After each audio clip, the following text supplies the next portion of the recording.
Assalamualaikum warahmatullahi wabarakatuh. Halo teman-teman semuanya. Kali ini kita akan melanjutkan pembahasan tentang TPS, yaitu pengetahuan kuantitatif.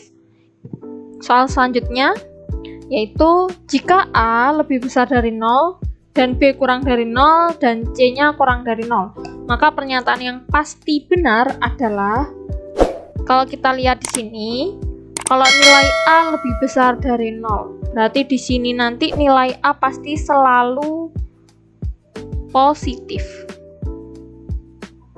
Kemudian untuk nilai B lebih besar dari nilai B-nya di sini kurang dari 0. Kalau kurang dari 0, pasti nilai B ini adalah selalu negatif. Kemudian kalau nilai C kurang dari 0, ini sama dengan nilai B, pasti dia adalah selalu negatif. Nah, dari pilihan jawaban ini kita akan mencari pernyataan yang kira-kira paling benar itu yang mana. Oke, kita mulai dari pernyataan A atau pilihan jawaban yang A. Di situ ada A ditambah B ditambah C itu lebih besar dari 0. Kalau kita lihat di sini, nilai A-nya kan positif, tapi nilai B sama C itu selalu negatif. Misalkan kita ambil nilai, kalau A-nya di sini sama dengan 1, kemudian B sama C-nya itu negatif, kita ambil B-nya min 2, C-nya itu sama dengan min 1. Berarti kalau kita masukkan nilainya ke sini, 1 ditambah min 2 ditambah min 1. Pasti nanti nilainya kan kurang dari 0. Berarti untuk pilihan yang A ini pasti salah ya. Salah. Karena tidak selalu nilai yang dimasukkan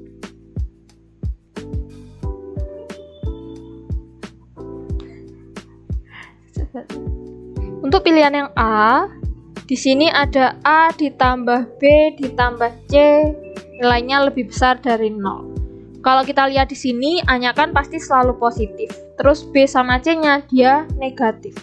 Kalau ada satu bilangan positif yang dijumlah dengan dua nilai negatif atau bilangan negatif, pasti nanti hasilnya adalah kurang dari 0. Kita ambil contoh, kalau A-nya di sini 1, kemudian B-nya min 1, C-nya juga min 1. Berarti 1 ditambah min 1 ditambah min 1, pasti kan nilainya nanti kurang dari 0. Karena ini hasilnya adalah min 1, itu kurang dari 0. Maka pernyataan yang A itu pasti salah. Oke, berarti tidak tepat. Kemudian yang B, misalkan di sini. Kalau A-nya adalah bilangan positif, kemudian B-nya itu kan nilainya negatif. Tapi di pilihan ini, untuk yang B, ini kan B-nya negatif ya. Coba kalau kita tulis A min B plus C kurang dari 0. Kita ambil contoh nih, misalkan B-nya itu adalah min 2, karena di sini bilangannya negatif ya. Berarti kalau min B itu kan artinya min dikali min 2. Hasilnya kan positif 2. Kalau di pilihan yang B, ini B-nya pasti menjadi positif. Kalau dua bilangan positif ditambah dengan satu bilangan negatif, karena ini ya C-nya tetap bilangan negatif, pasti hasilnya harus lebih besar dari 0. Nih, yang tepat, kalau A dikurangi B ditambah C, itu pasti lebih besar dari 0. Karena A-nya positif, B-nya positif, kemudian C-nya negatif. Berarti yang B ini juga salah. Kemudian yang C di situ adalah A ditambah B dikurangi C, lebih besar dari 0. Oke. Nah, untuk yang ini dia hampir sama seperti yang B, karena ini ya C tadi kan kalau kita ketahui dia selalu negatif. Karena di pilihan yang C, nilai C-nya itu negatif. Oke, misalkan kita ambil contoh, C-nya itu kan selalu negatif, kita misalkan min 1. Berarti kan min C itu kan artinya min dikali min 1. Sehingga hasilnya selalu positif di sini. Oke, menjadi selalu positif. Kalau dua bilangan A-nya di sini positif, B-nya masih negatif, dan C-nya jadi positif di sini, maka tandanya itu lebih besar dari 0. Nah, pilihan yang C ini bisa jadi ya. Jadi kita simpan dulu. Oke. Kita coba buktikan untuk yang D. Untuk yang D, di situ min A ditambah B ditambah C kurang dari 0. Kalau kita lihat, tadi kan A-nya selalu positif ya. Di sini tandanya jadi min A. Berarti nanti nilai A itu jadinya selalu negatif. Oke, untuk yang pilihan D nilai A-nya jadi selalu negatif. Kemudian kita masukkan di sini A-nya negatif, B-nya di sini negatif, C-nya juga negatif. Nilainya kurang dari 0. Kalau yang ini juga pasti benar. Oke, nilainya ini juga benar. Berarti untuk yang D ini bisa kita simpan dulu. Oke, sekarang yang E. Yang E di sini A-nya negatif, min B plus C lebih besar dari 0. Kalau kita lihat A-nya tadi kan positif, karena di sini min A pasti selalu negatif. Kemudian B-nya tadi kan negatif ya. Kalau min B berarti B-nya jadi positif. Oke. Kemudian yang C masih nilainya negatif. Berarti kalau ada dua nilai yang negatif ditambahkan satu bilangan positif, pasti hasilnya nanti tandanya jadi kurang dari 0. Seharusnya yang tepat adalah min A, min B plus C, itu tandanya kurang dari 0. Berarti yang E ini adalah salah. Oke, karena ada dua jawaban, kita coba kembali ke pilihan yang C. Apakah ini tepat? Misalkan di sini kita ambil nilai A-nya 1 ya. Kita misalkan A-nya di sini 1. Kemudian B-nya negatif, kita ambil B-nya misalkan min 5. Sedangkan C-nya di sini kita ambil plus 1. Sehingga kalau kita masukkan A, berarti di sini 1 ditambah min 5, yang ini nilainya jadi positif ya, berarti plus 1. Nah, ternyata nilainya ini dia jadi negatif. Karena ini 1 dikurangi 5 ditambah 1 hasilnya adalah min 3. Min 3 itu dia nilainya kurang dari 0. Berarti untuk pilihan yang C ini juga salah. Berarti yang paling tepat adalah yang do. Karena semua nilainya ini adalah negatif. Kalau nilainya negatif, pasti semuanya kurang dari 0. Oke, berarti yang ini benar. Kita lanjut ke soal selanjutnya. Yang bukan merupakan fungsi adalah, kalau di sini penulisannya yang ini, kalau koordinat, ini ya, 1 ini artinya dia penulisan untuk di sumbu X. Kemudian A-nya ini adalah di sumbu Y. Kalau X itu adalah nilai di domain atau daerah asal.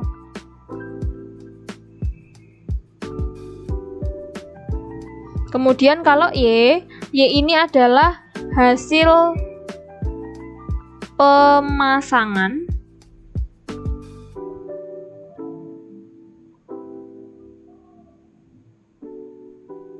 sehingga biasanya disebut dengan ring. Oke. Sekarang kita lihat di sini, kalau fungsi itu nilai di himpunan X harus dipasangkan satu ke himpunan Y-nya. Oke. Berarti di sini nanti kalau himpunan Y-nya ini ada yang sama, itu masih benar. Oke. Kemudian, tapi kalau di himpunan X-nya itu nggak boleh ada yang sama. Coba kita lihat di sini. Kalau himpunan X di sini kan berbeda semua ya. Yang pertama 1, 2, 3, 4. Nah, kalau di himpunan Y-nya di sini semuanya A ya. Nah, ini masih benar. Berarti untuk yang pernyataan 1 ini masih fungsi. Oke, kemudian yang kedua. Nah, yang kedua ini ya nggak ada yang sama di sumbu X-nya. Ini A, B, C, D. Nah, ini semuanya berbeda. Berarti ini masih termasuk fungsi. Kemudian yang 3. Nah, yang 3 ini juga sama. Ini berbeda semua ya. Ada 1, 2, 3, 4. Oke, ini masih termasuk fungsi. Kalau kita lihat yang 4 ini 1. Untuk sumbu X-nya 1, 2. Kemudian balik lagi 1, 2. Berarti kan untuk yang X dia dipasangkan dengan himpunan Y ini nyabang. Nah, kalau fungsi itu nggak boleh nyabang. Berarti untuk yang pilihan 4 ini bukan fungsi. Berarti yang bukan fungsi adalah hanya 4 saja. Berarti yang do. Soal selanjutnya, suatu persegi yang terletak di kuadran 1 memiliki luas 25 satuan luas. Salah satu titik sudutnya terletak di koordinat 2,1. Titik manakah yang terdapat di dalam persegi tersebut? Titik yang pertama 4,5, titik kedua 2,3, titik ketiga 6,4, dan titik keempatnya 7,6. Nah, kita akan mencari ini sehingga kita coba artikan soal ini ke dalam bentuk gambar. Oke, kalau di sini persegi, luas persegi itu kan di sini diketahui 25 satuan luas. Oke, satuan luasnya ini satuan luasnya kita abaikan. Nah, luas persegi itu kan sisi kali sisi. Oke. Sisi kali sisi sama dengan 25. Berarti nanti sisi kuadrat sama dengan 25, maka S-nya adalah akar dari 25, yaitu sama dengan 5. Nah, ini adalah sisinya. Kemudian, salah satu titik sudutnya terletak di koordinat 2,1. Dan suatu perseginya terletak di kuadran 1. Oke, kalau kuadran 1 berarti nanti nilai di sumbu X-nya positif dan nilai di sumbu Y-nya dia positif. Ini kuadran 1. Oke, berarti di sini sisinya adalah 5. Kemudian titik sudutnya salah satunya berada di 2,1. Kita gambar. Nah, misalkan di sini 1, 2, 2-nya di sini. Kemudian 2,1 kita anggap di sini ya. Oke, ini adalah salah satu titiknya. Kita misalkan A. Nah, sedangkan ini titiknya adalah di sini sisinya adalah 5. Berarti untuk satuan ke kanannya 5, satuan ke atasnya juga 5. Oke, kalau di sini 1, berarti nanti ditambah 5. Berarti dia nanti di koordinat untuk Y-nya adalah 6. Oke. Kemudian untuk di koordinat X, di titik X nanti 5 satuan ke kanan. Kalau 5 satuan ke kanan berarti nanti di sini jadinya 7 ya. Oke, karena ini tadi 2 sehingga hasilnya nanti adalah 7. Oke. Kalau kita gambar di sini, kita hubungkan. Oke, kita buat perseginya. Oke, anggap saja ini adalah persegi, bukan persegi panjang. Oke, ini adalah persegi. Oke, di sini 5 satuan, di sini juga 5 satuan. Nah, kita akan mencari apakah titiknya ini berada di dalam persegi. Kalau 4,5, kita lihat di sumbu X-nya 4, di sumbu Y-nya adalah 5. Berarti 4,5 kira-kira di sini. Oke, 4,5 kira-kira di sini ya. Oke, berarti ini masih di dalam. Ini titik 1. Oke, berarti ini benar ya. Kemudian yang kedua, 2,3. 2,3. Oke, kira-kira kalau 2,3 ini di sini ya. 2,3. Nah, ini 2,3 itu dia bukan di dalam, tapi terletak pada, karena pas garisnya. Oke, ini titik 2. Berarti 2 di sini tidak termasuk ya, karena dia berada di garis, bukan di dalam persegi. Berarti yang kedua salah. Kemudian yang ketiga, yaitu 6,4. Kalau 6,4, kira-kira nanti hasilnya adalah di sini. Oke, 6,4. Sumbu X-nya 6, sumbu Y-nya 4. Oke, ini titik ketiga. Berarti karena di dalam, ini untuk yang ketiga juga benar. Kemudian yang keempat,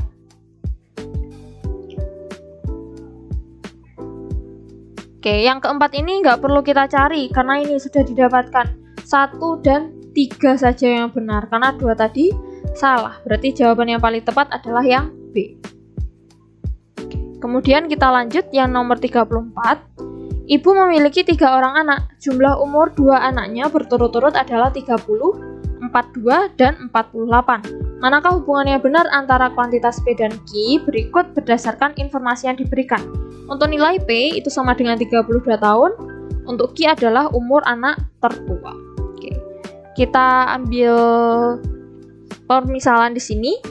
Memiliki 3 anak. Misalkan di sini ada X, kemudian anak kedua Y, anak ketiganya Z. Jumlah umur 2 anak berturut-turut, ini 30. Kita misalkan ini. Kalau X ditambah Y, hasilnya nanti adalah 30. Kemudian kalau Y ditambah Z, nilainya sama dengan 42. Kalau X ditambah Z, nilainya adalah 48. Oke, maka dari sini bisa kita lakukan eliminasi. Misalkan yang kita eliminasi adalah nilai Y-nya. Oke. Kita buat X plus Y sama dengan 30, kemudian Y plus Z sama dengan 42. Kalau kita eliminasi nilai Y-nya, kita kurangi ya. Berarti nanti di sini X, nah Z-nya ini 0 dikurangi Z, berarti Z-nya jadi negatif. Kemudian 30 dikurangi 42, nilainya adalah min 12. Min 12. Oke, berarti kita buat positif jadinya. Kalau Z dikurangi X, maka hasilnya adalah 12. Sehingga nilai Z-nya sama dengan 12 ditambah X. Oke, kita bisa memasukkan nilai Z-nya ke yang persamaan ini. Oke, X plus Z di sini sama dengan 48. Maka X ditambah 12 ditambah X sama dengan 48. X ditambah X berarti di sini 2X. 48, 12-nya dipindah. 48 dikurangi 12.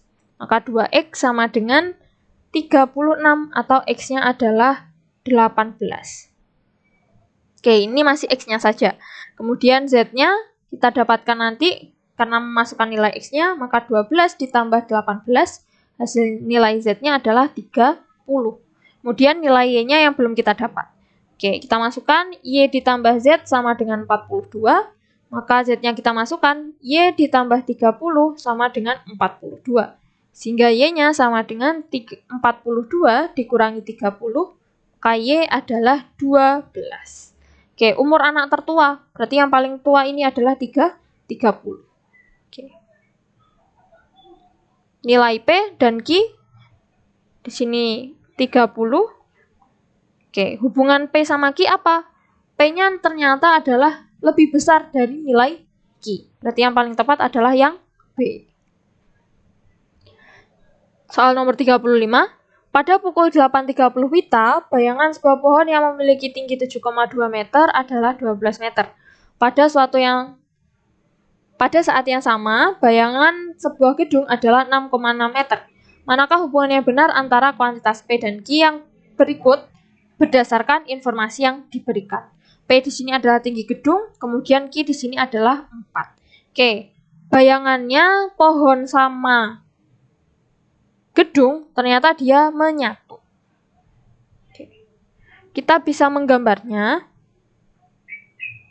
Kalau di sini pohonnya tingginya 7,2 meter, sedangkan bayangannya adalah 12 meter. Oke, ini pohon. Oke, ini adalah pohon, tingginya 7,2. Kemudian bayangan, ini bayangan ya. Bayangan di sini panjangnya adalah 12 meter. Oke, tinggi pohonnya di sini 7,2 meter. Kemudian untuk yang gedung kita misalkan di sini, tingginya adalah 6,6 meter. Oke, ini adalah gedung. Oke, ini adalah gedung, tingginya adalah 6,6 meter. Kalau kita gambar, kita hubungkan ini, nah, ternyata dia membentuk segitiga. Atau kita gambar lagi. Nah, di sini kita bisa memakai kesebangunan 2 segitiga. Kalau kesebangunan itu artinya adalah 2 bangun yang sama, tapi memiliki ukuran yang berbeda. Bentuk dan besar sudutnya itu sama, tapi ukuran atau panjangnya itu yang berbeda. Nah, misalkan di sini tinggi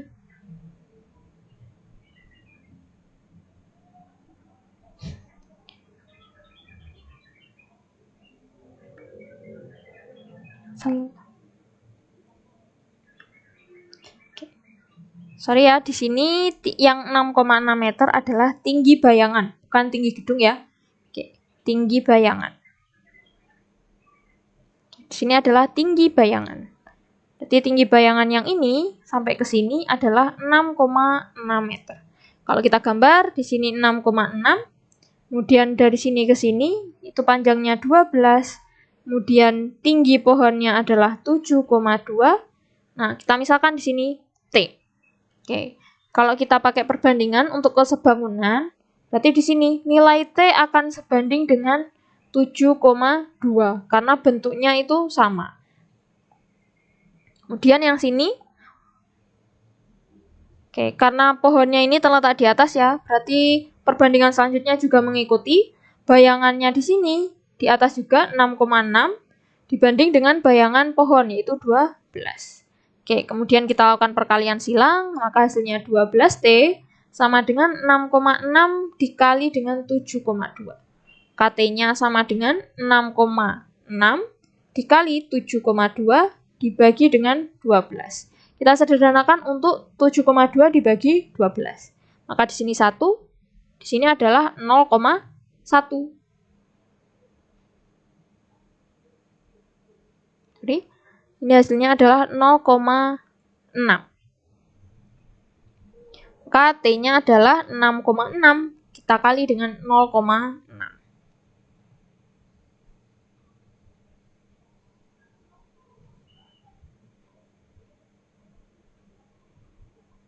Maka hasilnya adalah 3,96. Oke, ini adalah tinggi gedung, maka nilai P sama dengan 3,96, sedangkan Q-nya adalah 4. Berarti hubungan P sama Q adalah yang paling tepat yang A.